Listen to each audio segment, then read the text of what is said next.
আন্তর্জাতিক রেডিও মেলা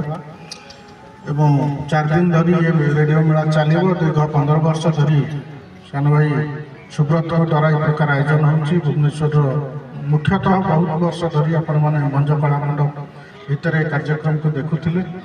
और ए वर्ष कार्यक्रम आहरी रंगीन हम भल लगे आम समस्त उपभोग करवा कार्यक्रम को किंतु आज दिन जो आरंभ होती आज दिन में एठी रेडियो को लेकर ओडिशा रे गोटे विराट इतिहास अच्छी 2010 आज दिन में फेब्रुआरी 12 तारिख में ओडिशा रे प्रथम थर पर गोष्ठी बेतार केन्द्र बा कम्युनिटी रेडियो की मार्केट आरंभ होता आज 16 वर्ष पूरा आउ रेडियो फेयर 15 वर्ष पूरा तेणु आम रेडियो को नहीं 15 वर्ष है उत्सव मनाऊँ अर्थात गोटे लोक कथा अच्छी आम समस्त कहे रेडियो जहाँ कहे सत कहे आउ थरे तेणु ये जो विश्वसनीयता रेडियो अच्छी बजाय रखापी लोकों पाखे रेडियो को आहरी परिचित करवाई लोक रेडियो को आहरी लोकाभिमुखी करने आजिका दिन में ओडिशा रे 46 कम्युनिटी रेडियो अच्छी आम 30 जिलूर 27 जिले में कम्युनिटी रेडियो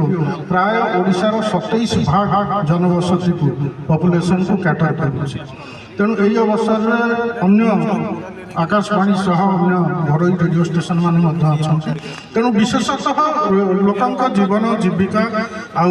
मानसिकता सहित रेडियो जोड़ी रही ये प्रकार आयोजन में बंधु सुब्रत रेडियो को परिचित करवा और रेडियो विषय में लोक को अधिका जनइबा और लोकों को रेडियो सहित जोड़ी रखार प्रयास जारी रखते बहुत धन्यवाद अर्पण करुँच